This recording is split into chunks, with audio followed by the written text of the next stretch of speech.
दूसरे विश्व युद्ध के दौरान दुनिया ने बहुत से युद्ध देखे, बहुत सी हारें, बहुत सी जीते, पर एक लड़ाई ऐसी थी जो बंदूकों से नहीं बल्कि फावड़ों से लड़ी गई।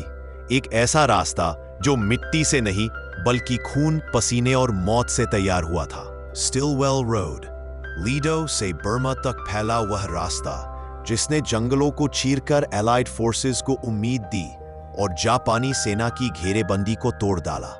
1942 लेदो का कोहरा इतना घना था कि सूरज भी रास्ता भूल जाए।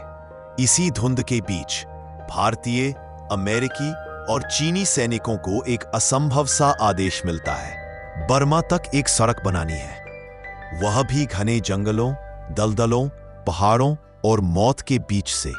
जनरल जोसेफ स्टिलवेल, एक ऐसा कमांडर जिसके लिए नामुमकिन बस एक शब्द था।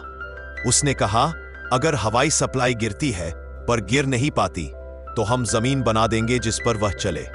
और वहीं से शुरू हुआ इतिहास का सबसे कठिन प्रोजेक्ट। लेदो से बर्मा तक जंगल इतने घने कि धूप जमीन तक न पहुंचे।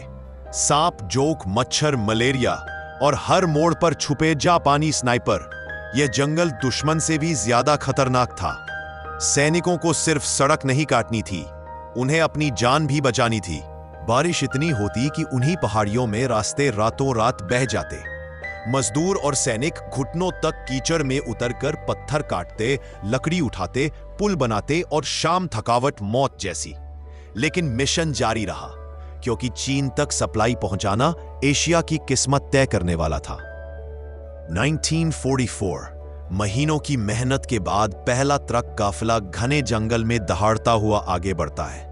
हेडलाइट्स की पीली रोशनी, पेड़ों के साए और हर किलोमीटर पर सैनिकों की धड़कनें तेज, क्योंकि यह सड़क सिर्फ मिट्टी की नहीं थी, यह उनकी उम्मीदों की राह थी।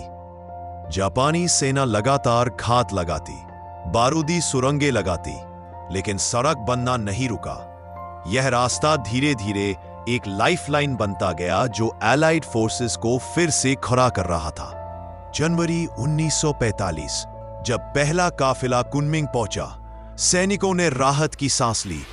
स्टिलवेल रोड पूरा हो चुका था और इसके साथ एशिया में युद्ध की दिशा बदल चुकी थी। आज स्टिलवेल रोड खामोश है, पेड़ ऊंचे हो गए, सड़क पर धूल जम गई, लेकिन इसका हर मोड़ फुसफुसाकर याद दिलाता है कि कभी यहां उन लोगों के कदम पड़े थे जिन्होंने जंगल से लड़कर इतिहास की सबसे कठिन सड़क बनाई थी।